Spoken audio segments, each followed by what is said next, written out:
Seria Regăsirea puterii interioare, inteligența emoțională în relații. A-l vedea pe celălalt din iubire, nu din rană. Episodul 4. Comunicarea conștientă, a vorbi fără a ataca. De multe ori, nu ce spunem rănește, ci locul din care vorbim.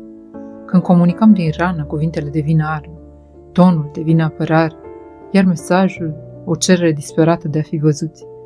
Nu vrem să fim auziți, vrem să fim validați, vrem să fim liniștiți, vrem să ni se confirme că nu vom fi abandonați. Și atunci atacăm, ridicăm vocea, interpretăm, acuzăm sau ne retragem brusc în tăcerea care pedepsește. Comunicarea din rană nu caută adevărul, ci siguranța imediată. Dar comunicarea conștientă începe cu o pauză, cu respirația dintre impuls și cuvânt, cu întrebarea simplă: vorbesc ca să clarific sau ca să mă apăr? A vorbi fără a ataca nu înseamnă a tăcea. Înseamnă a-ți asuma emoția fără o arunca asupra celuilalt. Mă simt rănit. Nu este același lucru cu tu m-ai rănit. Primul creează spațiu, al doilea creează zid.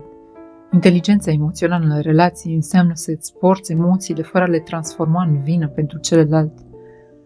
Înseamnă să spui adevărul fără să-l folosești ca pedeapsă, să exprimi limite fără să ameninți, să ceri fără să forțezi. Comunicarea conștientă cere maturitate, pentru că presupune să renunți la puterea de moment a atacului, pentru puterea reală a clarității. Și poate cel mai greu adevăr: uneori celălalt te aude, dar nu poate sau nu vrea să răspundă așa cum ai nevoie.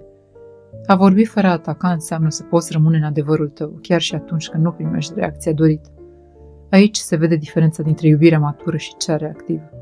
Una vrea să câștige o dispută, cealaltă vrea să păstreze conexiune, fără a se pierde pe sine.